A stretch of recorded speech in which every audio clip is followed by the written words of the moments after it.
Abonne-toi en cliquant sur le bouton rouge s'abonner. Merci. Bana poto bana partout dans le monde, balobi Mikolo Zane Makambo. Abonnez-vous massivement sur B2 TV. B2 TV Nde Makambo. Ah, balobi soko lingomo na ba théâtre bien, ba gaga kitoko. Ba information bien mboka mobimba dans le monde, partout dans le monde. Abonnez-vous seulement à la chaîne unique B2 TV Nde Makambo. Eh, Yotikali. Bonjour mes très chers compatriotes, je viens très rapidement par cette vidéo vous proposer ma petite analyse par rapport au dernier passage du président Tshisekedi ici en Europe, où il vous souviendra qu'il est passé voir les souverains pontifs à Rome avant de rencontrer les Congolais de la diaspora à Londres, là où il s'est exprimé. Les propos du président Tshisekedi ont suscité énormément de réactions, aussi bien dans la classe politique, opposition comme majorité, mais aussi au niveau de la diaspora ici. Les propos, je veux dire, fracassants, une sortie médiatique fracassante qui fait trembler aujourd'hui Joseph Kabila à Kingakati avec ses institutions. Mais j'aimerais que vous puissiez comprendre les enjeux qui sous-tendent cette sortie médiatique et la suite des événements qui vont arriver. C'est que partout il est passé, que ce soit par les dirigeants de l'Union africaine, ont promis leur soutien au président Tshisekedi. Ici en Europe, le président Tshisekedi a rencontré énormément de dirigeants qui lui ont promis leur soutien aux États-Unis, la Russie, etc. Mais vous vous rappelez d'une chose, partout il est passé, et on le lui a répété par le pape, il doit prendre ses distances avec Joseph Kabila. Je vais ouvrir une parenthèse. Je vais à Kigali. À Kigali se trouve Paul Kagame dans un régime où il a fait des réformes institutionnelles. Il est en mesure de se présenter au regard de la nouvelle constitution, au référendum qu'il a fait soumettre au 98%. Il peut se représenter jusqu'en 2033. Mais il a reçu une série d'ambassadeurs des Commonwealth qui lui ont dit, Monsieur le Président, terminé, vous devez chercher à ouvrir les jeux afin d'organiser la démocratie, la société civile rwandaise doit s'exprimer, etc. Parce qu'il vous souviendra que ce pays-là, du Rwanda, fonctionne exactement comme la Corée du Nord, comme l'Allemagne nazie. Paul Kagame est le prototype d'Hitler. Est-ce que vous avez vu un jour une manifestation à Kigali, qu'il y ait le peuple qui s'exprime? Non, non. Il n'y a pas d'opinion publique. Tout est confisqué. On ne discute pas politique au Rwanda. On ne discute pas. Et que donc, Paul Kagame est arrivé, le système Kagame est arrivé à la fin. Mundela, paix à son âme, le conseiller du président Tshisekedi qui vient de mourir. Dans une réunion, et ça j'ai eu d'un ami à moi qui est aux États-Unis, qui est proche du président Tshisekedi, mais proche vraiment du président Tshisekedi, il fait les allers-retours quasiment au cabinet du chef de l'État. Il est un petit peu comme le second Mandela. Mandela rencontre dans une réunion, il pose la question à ses interlocuteurs américains, il y avait des sénateurs, etc. Mais qu'est-ce que vous prenez au Rwanda que Tshisekedi ne peut pas vous donner? Qu'est-ce que vous gagnez là-bas que Tshisekedi ne peut pas vous donner? On lui a donné cette réponse. L'enjeu, c'est Tshisekedi aujourd'hui. Paul Kagame ne représente plus la carte du monde entier, au regard de ses crimes, au regard... Parce qu'il vous souviendra, c'est très important que vous compreniez ce que je vous dis, c'est que maintenant, la vérité sur ce qui s'est passé au Rwanda arrive. La vérité sur ce qui s'est passé au Rwanda se vérifie et la communauté internationale, ceux qui ont fabriqué, créé des gens comme Kagame, commencent à prendre leur distance. On lui a dit, Monsieur le Président Kagame, vous devez sortir par la grande porte et assurer la relève, etc. Et vous allez assister au Rwanda à un duel électoral entre deux dames de fer, notamment Madame Oshigio Abo, qui serait candidate de la famille politique de Kagame pour continuer avec le régime fasciste, etc., avec son hégémonie. Mais de l'autre côté, il y aura de l'opposition, Madame Victoire Ingabire, qui est de l'opposition, qui est une Tutsi, qui estime que le président Kagame a divisé le peuple rwandais. Oui, il faut faire justice aux Tutsis, mais il faut faire aussi justice aux Hutus et réconcilier le Rwandais, une vraie réconciliation, mais réconcilier le Rwanda avec le Burundi, le Rwanda avec l'Ouganda, avec le pays de la région, notamment la RDC. Et cette dame est très populaire. Donc, l'enjeu aujourd'hui, comme Mobutu, qui a joué à l'époque de la guerre froide, sa carte était terminée. Laurent Désiré Kabila, qui a été très vite repéré et positionné après Mobutu pour jouer un peu à la stabilité démocratique, pas à l'entrée de la mondialisation, sa carte est partie. Joseph Kabila n'avait pas compris, il a eu 18 ans. Il devait faire asseoir la démocratie, poser les jalons pour le développement du pays, faire entrer, profiter effectivement le libre-échange au niveau, parce qu'on parle de la mondialisation, c'est la production, c'est le libre-échange, etc. Kabila n'a rien compris, il est rentré dans les crimes et dans les crimes et dans les crimes. Son temps est terminé. Son temps est terminé. L'enjeu aujourd'hui de la région, et Tshisekedi peut, s'il joue sa carte très bien, pas de façon complaisante pour cette année, il peut être le président de tous les enjeux de la région.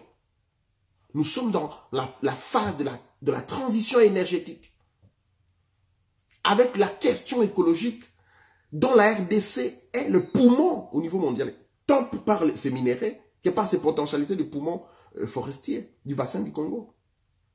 Et donc, le président Tshisekedi, c'est le leader qu'on attend de la région. Et il faut qu'il s'assume. Bon, alors Mabunda va parler, Chadari va ergoter, mais qui se pose des questions, c'est représenter une petite carte mentale. S'ils n'ont pas signé cet accord avec Tshisekedi, ils seraient où aujourd'hui? Ils seraient où? Beaucoup seraient morts, beaucoup seraient en exil, beaucoup seraient en prison. Mais il a fallu couper Internet pour fabriquer des résultats, pour avoir cette majorité que vous avez. Cette majorité-là n'est pas le reflet de l'expression du suffrage du peuple. Donc, Tshisekedi, c'est aussi ce que vous savez. Si vous, parce que vous parlez dans vos réunions, vous, le FCC, etc., vous dites, nous l'avons nommé, nous lui avons donné le pouvoir. Pourquoi vous lui avez donné le pouvoir? Pourquoi? Parce que le pouvoir vous a échappé. La garde républicaine de Kabila n'a pas su lui donner la victoire. Le FCC, vous-même, vous n'avez pas pu donner la victoire à Kabila. Les massacres qu'il a commis sur les Congolais ne lui ont pas donné la victoire. La machine à voter ne vous a pas donné la victoire. Le peuple a cassé la machine. Et vous avez coupé Internet pour dire, tiens, ici nous sommes en débat d'ordre. Vous avez commencé à négocier. Et vous dites, alors dans cette hypothèse-là, vous lui avez donné le pouvoir. Vous lui avez donné le pouvoir parce que vous avez perdu le pouvoir. Et que donc la majorité, c'est véritablement le Cash et la Mouka, qui est une vraie majorité de ce pays. Mais on vous haït par votre propre turpitude. Quelqu'un ne peut pas se prévaloir de sa propre turpitude. Vous avez fabriqué une anarchie, mais par cette anarchie-là, c'est cette anarchie-là qui vous mettra hors d'état de nuire. Je ne parlerai pas des articles de la Constitution, etc., de savoir si Tshisekedi peut dissoudre l'Assemblée. Les juristes vous ont donné des explications qu'il est capable de dissoudre. Il y a une majorité parlementaire, mais il y a une majorité présidentielle. Et à tout moment, il peut dissoudre cette Assemblée, ce Parlement. Moi, je reviens dans le contexte politique. Tshisekedi a beaucoup d'arguments pour mettre Kabila hors d'état de nuire. Je prends juste un exemple. La loi portant statut des anciens chefs d'État. Cette loi-là ne donne pas à Kabila l'autorisation de circuler avec le véhicule plaque présidence de la République. Cette loi-là n'autorise pas le président Kabila d'avoir plus de 3000 éléments. Cette loi-là stipule une catégorie d'unités qui sera commise à la garde et un personnel qu'on enjoint au protocole de l'ancien président de la République qui devient sénateur. Aujourd'hui, Mabunda, comme Chadari et vous tous les autres peuvent me dire de quel droit Kabila peut avoir plus de 3000 militaires à Kingakati. De quel droit Kabila peut circuler avec un véhicule plaque présidence de la République? Tshisekedi doit lui appliquer la loi portant statut des anciens chefs d'État et les désarmer. Oui, parce qu'il y a une jurisprudence. En 2006, Kabila gagne les élections, disons-le comme ça, entre guillemets. Il gagne les élections. Jean-Pierre Bemba voudrait garder toutes ses gardes rapprochés comme ancien vice-président. Donc, on aura 2 cortèges présidentiels qui circuleront la ville de Kinshasa, etc. Des ambassadeurs lui ont été envoyés, Jean-Pierre Bemba a refusé. J'étais encore de service. Et ces jours-là, j'étais de service. Il y a eu affrontement à Kinshasa. On a désarmé je vais dire Jean-Pierre Bemba, parce qu'on ne pouvait pas avoir deux chefs d'État au pays. Et oui, effectivement aussi, on ne peut pas avoir deux chefs d'État. C'est une peine perdue. Il faut que vous mettiez, vous les gens du FCC, dans votre tête, que l'affaire Kabila, c'est terminé. Kabila est en train de tenter de s'accrocher au pouvoir, etc., pour tenter de justifier sa survie politique et même physique. Mais c'est peine perdue. Kabila aurait été juste humble pour dire le peuple m'a refusé, le peuple m'a rejeté, etc. Il se fait discret. Il reste dans l'ombre. Il travaille son parti. On ne vous a pas interdit pour les élections qui viennent en 2023 de présenter un candidat. Je sais que le peuple congolais ne vous votera pas dans les 50 ans qui suivent parce que le pire cauchemar que le peuple a connu, c'est d'avoir un certain Joseph Kabila à la tête de l'État. C'est ça, c'est le pire cauchemar.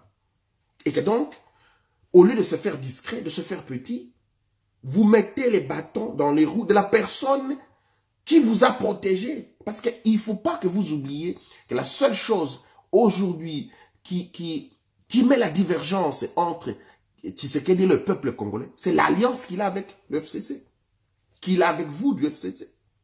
Et que si Tshisekedi aujourd'hui décide, parce que ça va arriver, vous l'insultez, idiot dans vos réunions à Kingakati ou même de l'UNC de Tshisekedi, le moment arrivé, il va taper sur la table, Tshisekedi est en longueur d'avance. Vous vous êtes rendu compte que Tshisekedi est en longueur d'avance. Il peut aujourd'hui, pour désarmer Kabila, ça va prendre juste une semaine de crise. Que Kabila ne compte pas sur le militaire. Il a clochardisé les militaires pendant 18 ans pour qu'ils mangent un poulet, c'est à la fin de l'année. Et les poulets qui viennent d'où? Des fermes de madame, de Kabila, de madame, et faire vendre aux militaires, à l'État congolais, les poulets qui sont... Et ces histoires-là, c'est terminé, le pouvoir de Kabila, spirituellement terminé, politiquement terminé, socialement terminé. Et même sur la géopolitique, géostratégie, Kabila comme Kagame ne sont plus les enjeux. On leur demande juste, on leur a donné l'occasion de sortir par la grande porte. Même le président Museveni est en train de partir. Si vous n'avez pas encore compris ça, c'est votre problème. Vous irez en prison, ne vous en faites pas, les crimes. Vous savez que les familles de Catalan et Sharp font en train de faire pression sur la Maison Blanche et les Nations Unies pour que les dossiers Kamonasa puissent être ressuscités. Il y a énormément de... Vous avez commis des crimes et vous voulez être vous voulez être là, vous avez commis des crimes sans jugement, vous n'avez pas développé le pays, vous voulez vous accaparer des postes, vous n'avez pas la volonté de développer ce pays-là, mais vous ne voulez pas partir. De quel droit? Vous commencez à partir parce que déjà la tête est libérée. Vous n'avez plus la signature comme président de la République. C'est déjà beaucoup. Et donc, vous partirez. La jurisprudence de Jean-Pierre Bemba doit être appliquée immédiatement sur Kabila. Prendre les militaires de l'Union africaine. 5-10 000 militaires à Kinshasa assureront la garde de Tshisekedi et terminé, on s'en occupe, on met Kabila comme sénateur en résidence surveillée parce qu'il est en train de vouloir déstabiliser les institutions de l'État. C'est cela. Avec une majorité fabriquée. C'est cela. Et mes chers compatriotes, je reviens au propos de Tshisekedi. Vous ne pouvez pas demander à Tshisekedi de s'exprimer comme un combattant, comme un militant, pour dire que les Roubewa sont des Rwandais, sont des ceci. Non, c'est un chef d'État. J'ouvre une parenthèse pour que vous compreniez pourquoi il a tenu ses propos. Et vous allez comprendre qu'il ne fallait pas qu'il dise autre chose qu'il sait qu'il a dit. Il faut chasser Mobutu. Laurent Désiré Kabila n'a pas de gens. Kagame lui donne des militaires. La logistique qui lui a été donnée par les États-Unis et le pays du Commonwealth, et lui donne le service civil. Les Rouberois, les Deogas Bouguera, les ceci, les cela. Les militaires conduits par James Kabarebe ont accompagné Laurent Désiré Kabila. Ils arrivent à Kinshasa, leurs accords ne marchent pas. 3 ans après, Kabila les chasse. Ils vont à Goma commencer à faire ce qu'on appelle le RCD Goma. Tout part de là. Tout part de là. Vous vous rappelez à Kinshasa, les Nations Unies étaient en train de les évacuer la journée, tous les Rwandais. C'était la journée, ils partaient, les Nations Unies directement, Goma, ils sont partis. Nous allons en Afrique du Sud pour les négociations au dialogue entre les Congolais.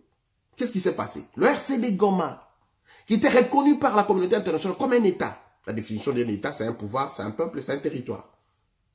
Le MLC était reconnu comme un État. Et les deux autres groupuscules, RCDN, RCDKM, c'est des tout petits États parce qu'il y avait des territoires, il y avait un pouvoir et il y avait un peuple. Le RCD en Afrique du Sud, parce que beaucoup d'entre vous, vous n'étiez pas, moi j'étais, et je remercie ici Joseph Olengankoy qui m'a amené, j'étais tout un petit garçon, le plus jeune qui a assisté une fois à Sun City, c'était moi. Et c'est Olengankoy qui m'a amené. Et là, j'ai vu le RCD claquer la porte. Pourquoi? Deux choses. Dans la répartition des postes, il voulait être vice-président de la République et prendre la défense et la politique. Mais aussi reconnaître tous ces Rwandais qui hier, que Kagame a mis hier, au service de Laurent Désiré Kabila, leur donner la nationalité collective. Les débats étaient, pendant plus de 2 semaines, le Rwandais, Roubaix-Roy, à l'époque c'est Adolphe Onusumba qui conduisait la délégation, ils ont pris les avions, ils sont rentrés à Goma. Le dialogue était bloqué et ils allaient proclamer l'indépendance de l'État du Tanganyika. C'était ça. Jean-Pierre Bemba dit, s'il en est ainsi, moi je vais aussi chez moi. Et tout était bloqué. Et les Congolais ont dit, non, non, non, non, non, non, non, non. Ici on se dispute l'enfant. On veut diviser l'enfant. Rappelez-vous de l'histoire de Salomon. Venez avec eux, on leur donne la nationalité. C'est ainsi qu'on a reconnu, à partir d'Afrique du Sud, les Congolais qui se sont réunis en Afrique du Sud ont balancé. Est-ce que nous allons balkaniser et faire la partition du pays ou nous leur donnons, parce qu'ils sont armés, c'est ça le contexte, on leur donne la nationalité, mais nous allons voir sur le terrain. On a donné la nationalité à ces gens. Alors, dites-moi, Tshisekedi a-t-il le droit de dire aujourd'hui, non, ils ne sont pas, ils sont là, ils sont ministres, les Roubaix-Rois, ils ont été élus. Nyarugabo a été élu à Kinshasa comme sénateur, par les sénateurs dont, je dis par les députés provinciaux, dont la majorité, la législature de 2006-2011, était massivement MLC de l'opposition. Mais lui, qui était hier rwandais, mais devenu congolais par les accords. Donc Tshisekedi ne pouvait pas dire autre chose que ce qu'il y a. C'est-à-dire que ces gens sont là, ils ont le passeport congolais, ils voyagent comme les Congolais. C'est de cela il est président de la République. Il n'a pas le même statut que toi et moi. Deuxième élément, quelle serait la réaction s'il parlait comme toi et moi, combattants? Quelle serait la réaction? Pouf, à Kinshasa, s'il dit non, non, les Banyamulenge, ils sont des Rwandais, c'est des racistes, des gens qui veulent créer au 21e siècle un petit État pour eux-mêmes. Ce sont des gens des archaïques, ce sont déjà des gens qui vivent comme au Moyen-Âge. Ils ne comprennent pas qu'au 21e siècle, c'est le vivre ensemble, c'est les échanges, c'est la convivialité. Mais supposons que le président Tshisekedi s'exprimait de la manière où nous voulons qu'il s'exprime. Ils disent, non, les Banyamulenge ne sont pas des Congolais, ils doivent quitter notre pays, ils doivent partir. Demain, ce qui se passerait à Kinshasa, c'est quoi? Des affrontements de la population contre, on les chercherait partout. Vous savez que mon vieux Moukouna a sorti un peu du nationalisme qu'il a, et c'est une bonne chose, mais lui, c'est un combattant, comme moi et toi. Voilà. Donc, il peut s'exprimer comme ça. Mais un chef de l'État, s'il disait ça, ses propos, c'est pour ça que j'ai dit que Tshisekedi est en longueur d'avance. Il est en longueur d'avance. Il ne peut plus parler comme nous. Directement, on ferait chasse à l'homme. On chasserait ces Rwandais. C'est les Nations Unies qui allaient faire, comme en 98, couloir, les ramener vers l'est du pays. Deux réactions. Avec leurs généraux, ceci, ils vont proclamer un État. Parce que le cardinal Ambongo a constaté le début de la balkanisation. Fayulu l'a dit, moi je l'ai dit, l'armée l'a confirmé. Donc si Tshisekedi tenait ses propos, il pousserait à la balkanisation lui-même. Parce que cela donnerait l'argument. On dit, ils ne sont pas congolais, ok, ils sont rwandais. On donne l'argument à Paul Kagame d'intervenir pour venir protéger les siens, comme il le fait chaque fois. Vous êtes comment? Vous êtes comment? Vous poussez Tshisekedi à la faute? Or, les reconnaître congolais, c'est les laisser au Congo. Les crimes qu'ils ont commis, ils répondront comme Congolais au Congo lorsque nous allons neutraliser Kabila. Parce que ces rwandophones-là, ça agite chaque fois que Kabila n'est plus aux affaires. Chaque fois que Kabila est en difficulté, parce que Kabila c'est leur frère. Mais Félix Tshisekedi n'a pas dit que les Banyamulenge sont nos frères. Il a dit ils sont Congolais. Moi je peux prendre la nationalité belge ici, mais je ne suis pas le frère de Philippe ou de André ou des gens qui est belge de souche. C'est pas mon frère, mais c'est mon compatriote. Ce sont nos compatriotes, congolais et africains. ce ne sont pas nos frères. Moi, mon frère, c'est un Moulouba qui est là, un Moukongo qui est là, c'est un Mouswahili, et Mundande, Nyamwisi là-bas, ou Kim, Bazaïba, ou Makila, Chadari, c'est mon frère. Mende, c'est mon frère. Mwandasemi, c'est mon frère. Ça, c'est mes frères. Kamouge Nanzalamuta Dialouk. Hein? Je parle Tchouba partout, je vais rentrer. Ça, c'est mes frères. Mais ces gens-là sont nos compatriotes. Donc, il y a des choses différentes. Et ne voulez pas, vous ne devez pas obliger Tshisekedi de s'exprimer comme un combattant. Ces propos peuvent avoir un risque important d'implosion de ce pays-là. Donc, Tshisekedi a bien parlé. Alors moi, je m'en veux à son équipe de communication qu'on paye. Et là-bas, ils ne peuvent pas prendre les propos du président de la République pour expliciter. Et même avant, je condamne certains propos. Je ne suis pas d'accord pour le propos du président de la République qualifiant des Congolais des combattables. Le président Tshisekedi, c'est un chef de l'État, père de la nation. Il doit être au-dessus de la mêlée. Et ça, le conseiller en communication, ce n'est pas les journalistes. On peut être journaliste, oui, mesdames, messieurs, bonjour. L'arrestation à Kinshasa de l'ancien président de la République, Joseph Kabila, a été arrêté pour haute trahison et tentative de déstabilisation des institutions. Là, c'est un journaliste qui présente des journaux, blablabla. Bla, bla, bla. Il répète plusieurs fois avant de passer devant la caméra pour présenter son journal. Mais les conseillers en communication, je vais revenir prochainement, c'est quelqu'un qui fait asseoir le président. Monsieur le président, vous allez vous exprimer devant les Congolais de la diaspora, mais si vous demandez mon conseil, je vous dirai, ben vous serez là, vous verrez des combattants, il y aura des sujets, je ne sais pas les sujets que vous allez choisir, vous allez parler peut-être de la balkanisation, des Banyamulenge, etc. Ben, il faut leur montrer que voilà, il y a ça, et que les Congolais, les combattants qui ne partagent pas la même vision que nous, peuvent se constituer en des groupes que vous pouvez recevoir. Que vous pouvez recevoir pour échanger avec eux, pour leur montrer beaucoup de choses que vous découvrez, que vous voyez au sein des institutions. Et donc, vous devez avoir, la fois passée, Monsieur le Président, vous avez parlé de Nyangalakata, ce qui ne peut pas sortir de votre bouche. Vous avez parlé, vous êtes père de la nation. Le conseiller en communication est un coach. Il parlera de façon respectueuse au chef de l'État, mais de façon ferme pour lui donner les éléments de langage. Joseph Kabila peut avoir beaucoup de défauts, mais c'est quelqu'un qui a écouté, qui savait, qui connaissait qu'il avait des limites et qui s'est laissé façonner. Et Kabila s'exprime très bien aujourd'hui. Les discours que vous voyez Kabila s'exprimer, il le répète 10 000 fois. On lui donne un discours pendant une semaine, il va le lire, mémoriser. Et arrivé devant les caméras, on dit, Monsieur le Président, allez, go. Chers compatriotes, bonjour, discours à la nation. On dit, Monsieur le Président, vous ne devez pas revenir sur un mot 2 fois. On recommence. Et on recommence, et on recommence encore, et encore, et encore. Jusqu'à ce que ça soit parfait.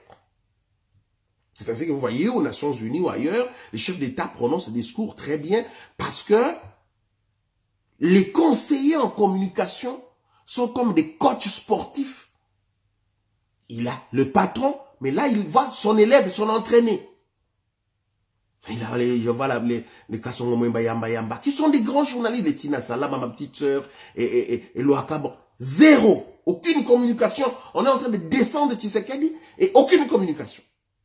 Et là, c'est son directeur de cabinet qui fait les shows du retour au pays parce qu'il est en train de vouloir faire ses affaires. Kamere va nous avoir. Kamere doit oublier ce pays-là. Je n'entre pas dans beaucoup de choses ici, mais on va revenir. Donc, c'est un problème des conseillers en communication qui sont incompétents, des porte-paroles qui sont incompétents. Zachary Bababa se pourra, les gens me diront, mais oui, c'est une aventure. Lui, c'est un bon communicateur. Il peut faire la visibilité du chef de l'État, mais ce ne sont pas toujours des bons conseillers en communication. Il y a le conseil, on dit conseiller communication des organisations. Comment conseiller les VIP? Comment conseiller ceci? Et il y a des filières dans ce qu'on appelle le journalisme et la communication. Je veux dire la communication. Il y a des filières. Et que donc, aujourd'hui, le président de la République doit assainir son cabinet. Assainir son cabinet et faire un travail qu'il faut pour que nous puissions commencer à faire profiter ce pays de la transition énergétique qui doit faire profiter des milliards à notre pays. Mais pour y arriver, il faut mettre Kabila hors d'état de nuire. Et moi, je suis disponible pour y contribuer. Et j'ai contribué déjà à travers mes petites analyses. Mesdames, messieurs, bonjour, rendez-vous au prochain numéro. Solution yango e Borex. Olingi nzoto evimba. Olingyo koma mulai, olingyo ya munene. Solution pour la papa. Borex. On a besoin de gym te. On a besoin de kimambangu te. On a besoin de bendete. Et surtout que kuna pe et me marape bendete. Olingyo changer vie na yo. Solution on a Borex. Borex.